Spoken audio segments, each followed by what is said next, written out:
And welcome back. We've all been told to stay at home if we can, keep our social distance from others. It's the only way we've been told to curb the spread of the coronavirus. But that runs counter to the instinct of human beings, and at some point, it takes a toll. Are you feeling it? What can you do about it? Don Lawless is the CEO and co-founder of Counseling Connections, a nonprofit organization established to provide mental help to those who need it. Good morning to you. Thank you for being here. I have a question to you about why did you start Counseling Connections in the first place? Oh, that's a great question, Kimbrell, and thanks so much for having us. We're really excited about sharing our story. We started this nonprofit because we really saw an unmet need for those in our community who were uninsured or underinsured and just did not have the right access to mental health care. So we have all licensed clinicians and graduate students here serving in our agency. And what we found is that if we can be proactive in getting some of those resources to our neighbors who are in need, then we'll have less of a social impact in other components of our community. So during this particular period of time, have you noticed an uptick in your calls for help? We actually haven't, which is interesting, but that's, not surprising. Coming off of Harvey, really I would consider this a response term for us. This disaster is different than what we dealt with before with other crises in our community. And so I think most people are just really in this, what we like to call a survival mode. Businesses are adjusting, people are adjusting to their home environments, they're schooling at home now. It's just a different space. What we're anticipating, though, is once this dust settles and we have some clear idea on if or when this coronavirus is going to come to a halt, we will see a surge in that. So as people are dealing with the isolation of staying away from each other, I made a comment at the beginning, it's just not instinctful for us to stay away from each other. What kind of signs can we look for to maybe self-diagnose that we may need to talk to somebody? You're absolutely right. And truly, some people are comfortable with staying home, but social isolation is never a good thing, even if you're an introvert. So for extroverts, they're really stir crazy right now. But for introverts, they're actually able to probably maybe manage it, but might still have some signs that they need to look for. One of them might be negative self-talk. Talking about things that they absolutely don't have any control over. This situation is such an unplanned event for all of us. And so when we're dealing with unplanned events, we have to really focus on how are we thinking through the process and what are we feeling? And so feelings are sometimes scary for us as human beings. But when we can engage, you know what, this stinks. This really is not okay, and I'm feeling depressed, or I'm feeling afraid, or I'm feeling hopeless or worried. That's a perfect time for people to reach out and step in and give us a call. You know, it's kind of difficult not to feel worried. If you look at news these days, almost all of it is about the coronavirus and some of the challenges going with it. I find that when I'm not at work, I tend to turn it down because you can only take so much.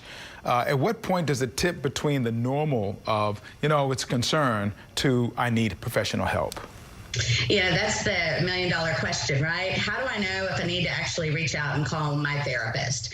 I think everybody, listen, we have such an amazing community, and we have strong people here.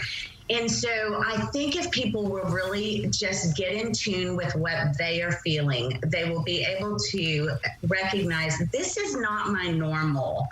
I'm snapping at my children a little bit more than I normally would, or I am not able to focus as clearly on completing the daily tasks that I have in front of me.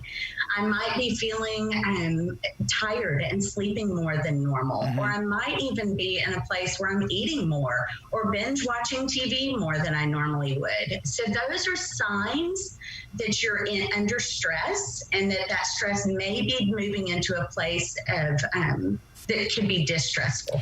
You have changed your dynamic a little bit because I think up to now, the Counseling Connections has been people could come there and you could sit and talk face-to-face with your counselor. Now we really can't do that. How have you changed the business model to evolve now to the online component where you can do this sort of thing online? Yeah, we have had, this has been really interesting, and it actually was fairly seamless for us. We were planning on launching a telehealth initiative in the second quarter this year anyhow. So what we were able to do was just expedite the process and speed it up. So for us, our clients are amazing. The ones that we're serving right now, we are in our admin team, everybody behind the scenes, they have just been very flexible and responsive to moving. I think we're all in this together. We know what the mandates are from the government. We know that we're needing to stay safe at home. So people are really being responsive to it. And I'll tell you, we've had some great response from our clients. They have shared amazing stories about how, one of my I get a daily report, and one of my therapists was actually sharing with me that she got to meet with a little girl online, and had she not been online with her doing the therapy, the child wouldn't have been able to show her hamster in her new school work space. And they were able to incorporate that into the counseling and really give some comfort and coping skills during this stressful time. If someone needs your help, do they come to you and expect that it's going to be at no cost or low cost? How does that work? Yeah, because we're an interesting setup for a nonprofit. Some nonprofits are completely grant funded. We are not. We actually generate revenue because we have licensed clinicians. There is a cost to doing the business of telehealth. So when we're talking about client services, because our mission is to serve our clients and to really inspire hope with them. If we are able, when they call in, if they do not have the means to pay for their services, then we have resources to do that. We do think that it's probably going to exceed what we have budgeted this year. Each year we run different numbers depending on what our projections are. Last year we were over $173,000 in discounted services. And, since we started our nonprofit in 2013, we've already given away $1.6 million to services. That just tells you right there what the need for mental health care for those who are uninsured is. Well, I'm glad that we're able to have this conversation. I hope that people who've been watching, who have been social distancing and staying inside, can at least get some sense of comfort that there is a place to go if they need help.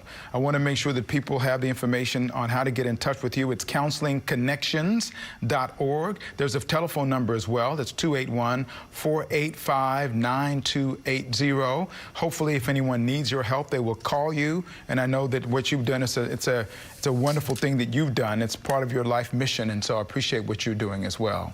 Thank you, Dawn. Thank you, sir. Thank you so much. And good luck in the days and weeks ahead. We really appreciate what you do. Safe. Hey.